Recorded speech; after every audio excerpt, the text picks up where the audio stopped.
भी मतलब मनुष्य हो, इंसान हो, सबको ये मौका, सबको अवसर दिया जाता है कि सबको लाभ। लोग ये कहते हैं कि नहीं हमको नहीं मौका मिला, हमको अवसर नहीं मिला और हमको मतलब ऐसा नहीं सबको। वो ये नहीं कह सकता, अब उसका लाभ जमा कर रख सकते हो नहीं रख सकते हो। चीज दी हुई तुम्हारे पास, ये झोली है कि नहीं जिसमें तुम रखो, लेना आता नहीं है, दे दिया जाए तो फेंक देते हो ऐसे करके, तो फिर कोई क्या करेगा। वो तो सबको मौका देता, यह अवसर सबको मिलता है। तो असल में मनुष्य अनमोल शरीर प्राप्त किया और दरवाजे पे बैठे हुए, बिल्कुल सामने स्वर्ग है, सामने ही बिल्कुल बैकुंठ है और दरवाजे बैठे हो, और मतलब इधर अंधेरे में बैठे हो। तो तुम कम से कम इतना तो करो कि अपनी जीवात्मा के ऊपर में मैल है, जो गंदगी जमा है जिससे कि वो बंद हो गई, तो उसको तो साफ करा लो थोड़ी सी।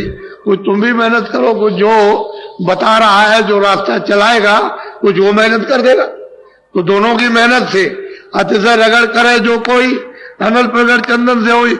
अरे भाई जीवात्मा से जब आप रगड़ोगे तो मैल कटेगा, कुछ वो करेगा, कुछ आप करोगे, बस रगड़ पड़ जाएगी। तो शुद्धि सफाई मन की, बुद्धि की, चित्त की, अंतःकरण और जीवात्मा की हो जाएगी। अंतःकरण उसी हृदय को कहते हैं, उसी आकाश को जिसमें ये सब कूड़ा कचरा जमा हो गया, उसी को कहते हैं सफाई। जब तक वो नहीं साफ होता तो आपको दिखाई क्या देगा।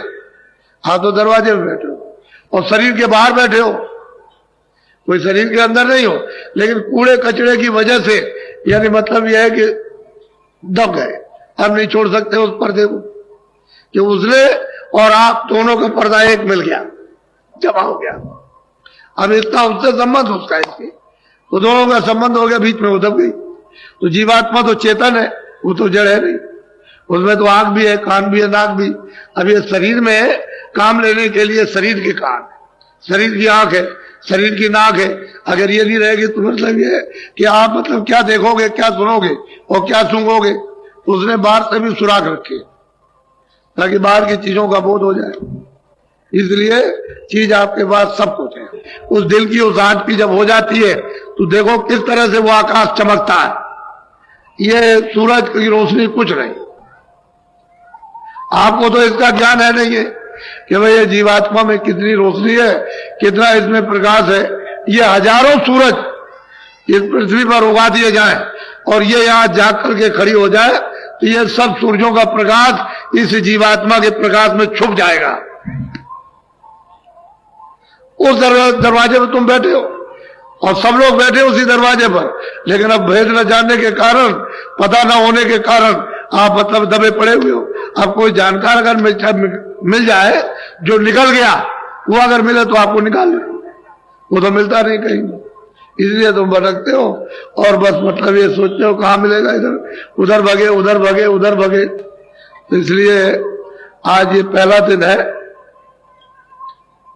ये प्रथम, आज 25 है, मतलब ये आपके ये फरवरी है, आज से ये शुरू हो गया।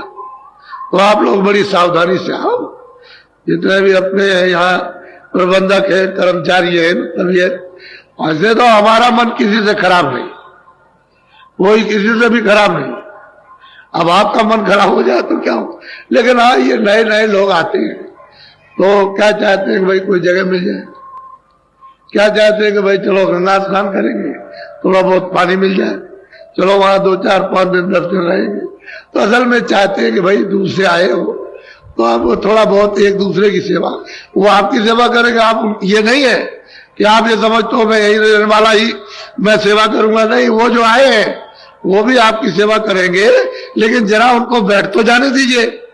आप बैठने नहीं दोगे उनको तो आपको क्या इसका बोध होगा कि ये क्या करते हैं और हम क्या करते हैं। तो आपकी सेवा भी पता चल जाएगी और इनकी सेवा का भी अनुभव हो जाएगा, तो दोनों की सेवा मिल जाएगी। उसी में हो जाता है मोहब्बत प्यार। अगर ये मोहब्बत प्यार न होता तो ये आपको रूप दिखाई नहीं देता। तो कोई बात तो जरूर है, कोई चीज है तभी तो ये बात देखने को मिल रही है। तो ये देखो अभी चले आ रहे हैं, अभी तो बेचारे तांता लगा हुआ है, आ रहे जगह खोज रहे, सामान कहाँ रखे, तो आप लोग मदद कीजिए। इन बेचारों को कहाँ मालूम है कि कौन सी काली सड़क है, कौन सी मतलब है कि संगम की सड़क है, कौन महावीर की सड़क, कौन किले की सड़क है। तो थोड़ा बहुत आप इनको बता दीजिए कि भाई इस सड़क पर चले जाओ, इस सड़क पर चले जाओ, तो ये अपनी जगह पहुंच जाएंगे और वहां अपना बिस्तर बोरी बिस्तर रख लेंगे। तो फिर उसके बाद में ठहर करके तब एक दूसरे का संगम होगा, समागम होगा। पहले तो सब लोग एक दूसरे की मदद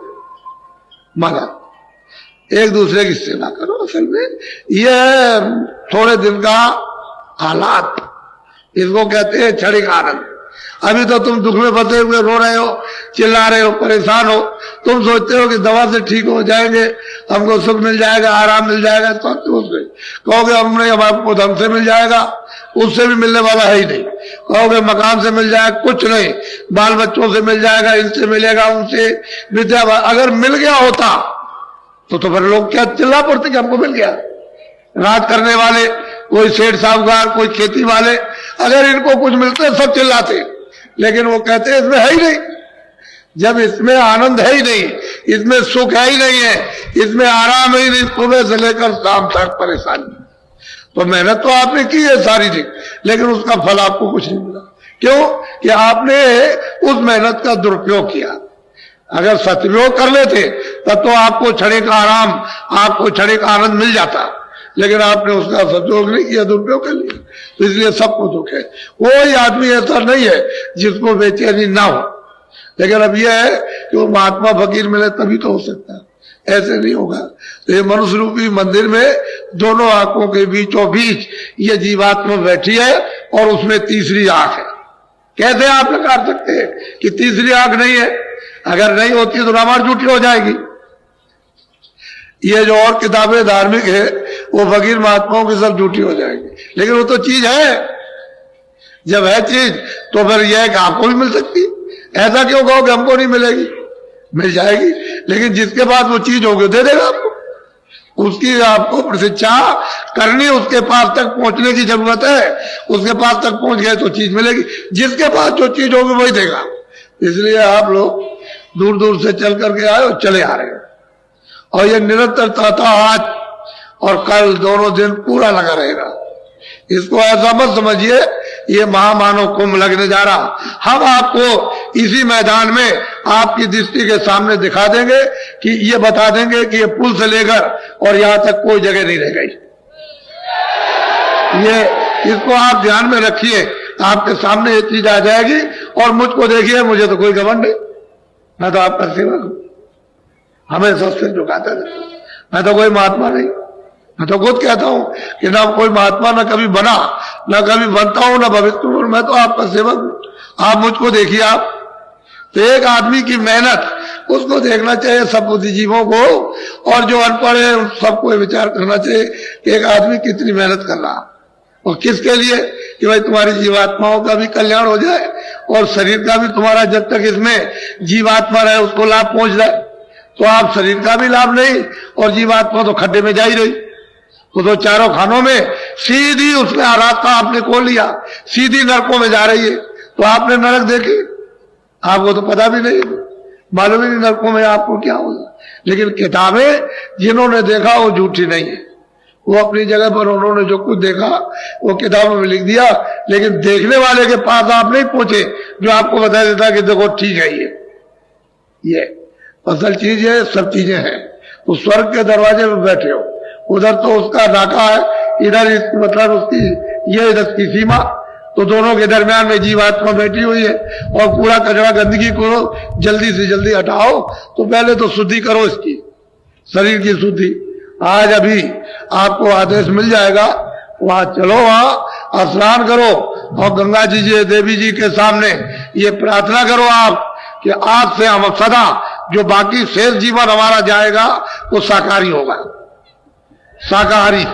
ये प्रार्थना गंगा जी में आज से आपको करना है, तब तो आपके मानसिक यानी मतलब है कि वो फल आपको ये प्राप्त हो, फिर आध्यात्मिक फल प्राप्त हो जाए। आप अगर इसका उल्लंघन करोगे तो बच्चा कैसे काम हो जाएगा? उसी उल्लंघन की वजह से तो ये दशा हो रही कि कितने युग और कितने कल्प अनगिनत बीत गए, तब से यहां बराबर तुम मतलब मार खा रहे हो। कोई तुम्हारी रक्षा, कोई हिफाजत, कोई संभाल करता, कुछ नहीं। कोई किसी का पूछने वाला नहीं। चाहे जैसे भी काटे जाओ, पीटे जाओ, मारे जाओ, चाहे उधेड़े जाओ, कुछ किया जाए, लेकिन कुछ नहीं है, कौन सुनने वाला? पहले सोच लो आप। अभी मैं आपको सब समझा लूंगा और सब कुछ करा लूंगा, घबराने की जरूरत नहीं है। तो अभी वहां जब आदेश मिल जाएगा तो वहां पर जाना, स्नान करो और वहां नहाते रहो, देवी जी की तरफ देखते रहो और देखते रहो। कहा तो बस अब हम आपके शाकाहारी, आप में स्नान करते हैं और अब हमारा जीवन शाकाहारी अब शेष जाएगा। शाकाहारी जीवन, अनाज है, सब्जी है, फल है, दूध है, घी है, मक्खन है, अच्छे कपड़े है, अच्छा मकान, इन सब चीजों को सेवन करो इस शरीर के लिए, क्योंकि शरीर तो तुम्हारा है नहीं, ये तो किराए का मकान है, ये आपका तो है नहीं है।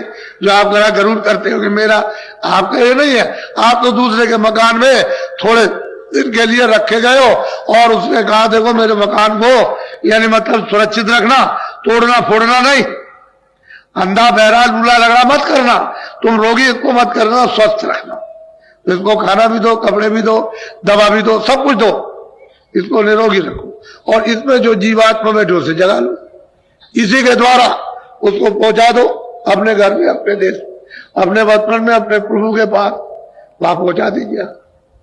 तो तुमने आपने रामायण में इस दौरान लिखा है कि एक अनिया रामा अंग सच्चिदानंद प्रभु धामा, वो तो मतलब ये वो है, और तो आप रामायण को भी नहीं समझ पाते हो, तो बताओ कैसे, फिर कैसे आप समझोगे? तो इसके लिए आप बहुत विचार के साथ, नामदान तो आपको मैं दूंगा, रास्ता तो मैं बताऊंगा, मैं तो उसी के लिए आया हूं। मुझे तो मतलब ये कोई बात छुपा करके मैं तो सोचता हूं कि भाई जो कुछ आपको चलते चलाते मिल जाए, क्योंकि मेरा भी तो किराए का मकान है, मुझे भी तो खाली करना, तो आपको कुछ ना कुछ मिल जाए तो अच्छा ही है। गुरु महाराज तो ये आदेश दे के गए थे कि जो चीज दी है उसको रखना नहीं, दूसरों को दे देना, लोगों के जीवों के फायदे में आ जाए। तो मुझे तो वो पालन करना है कि उसका उल्लंघन करना। अब यह है कि कोई ले सकता, कोई नहीं ले सकता, वो तो मतलब ये कि उसके ऊपर निर्भर है, क्योंकि उसकी स्वतंत्रता है, उसको आजादी मिली है कि ले ले, उसको आजादी मिली फेंक दे, ये तो उसके ऊपर है। तो सब तरह का अधिकार आपको लोक में कर्म करने का मिल गया है, आप उसका उल्लंघन मत करो। जिसके देश में रहो उसके नियम के अनुकूल यानी चलो तब छूट जाओगे, जेल खाने से बाहर हो जाओगे, और नियम के विरुद्ध चलोगे तो मतलब है कि फिर आप सजा मिल जाएगी, उसकी सजा अलग है। यहां का नियम तोड़ो तो यहां की सजा मिल जाती है, 5 साल की, 2 साल की, 1 साल की, 10 साल की, ज्यादा गलती करो तो फांसी हो जाती है। तो असल में नियम का उल्लंघन नहीं करने पर, अरे भाई उल्लंघन की तो कानून है, उसी के लिए कोर्ट कचहरी है कि आपने ये बुरा काम किया, आप ऐसा मत करो, उसकी सजा दी जाती। माफी मांग लोगे, नहीं करेंगे तो ठीक है, लेकिन करोगे उसी के लिए कि तुम्हारी आदत, तुम्हारा स्वभाव छूट जाए, उसी के लिए सत्यता, सेवा के लिए, प्रेम के लिए, सत्यता के लिए, इसके लिए तो कोई कठिनाई न कभी हुई न कभी होगी। कोर्ट कचहरी तो बुरे काम के लिए, अच्छे काम के लिए कभी भी नहीं। तो आप लोग मनुष्य जीवन को आप सार्थक बनाओ। तो पहले तो मैं एक भजन कराऊंगा, क्योंकि मेरा काम तो भजन कराने का, असली काम दोनों काम ले लेना, कि ये भी शरीर के लिए भी लेना और भजन भी कराना। और उधर में त्रिवेणी संगम में भेजूंगा मेरी बातों को अच्छी तरह से। ये जिस घाट पर आप आए हो उस पर वो बैठे हुए, मल्लाह भी बैठे, पंडित भी बैठे। पंडा तो एक शब्द है, वैसे तो वो ब्राह्मण है, वो बैठे हुए, वो मेहनत करते हैं, दिन भर बैठे रहते हैं, मेहनत करते हैं, सामान को रखाते हैं, आपको मतलब है चंदन ये वो सब कुछ देते हैं, और मतलब ये है कि जगाते रहते हैं। तो आप मतलब मल्लाह नाव ले जाते हैं, ले आते हैं बरसात में, तो आखिर इनकी उतराई थोड़ा बहुत उनको भी देते हैं। क्या बात है, अरे भाई रास्ते में तागे में बैठोगे, इसमें बैठोगे तो थोड़ा बहुत उसको भी कि भाई मेहनत किए, चलो भाई तुम्हारी मेहनत कर। तो सब जगह अपनी अपनी मेहनत है, वो मेहनत का। रेल में बस में आते हो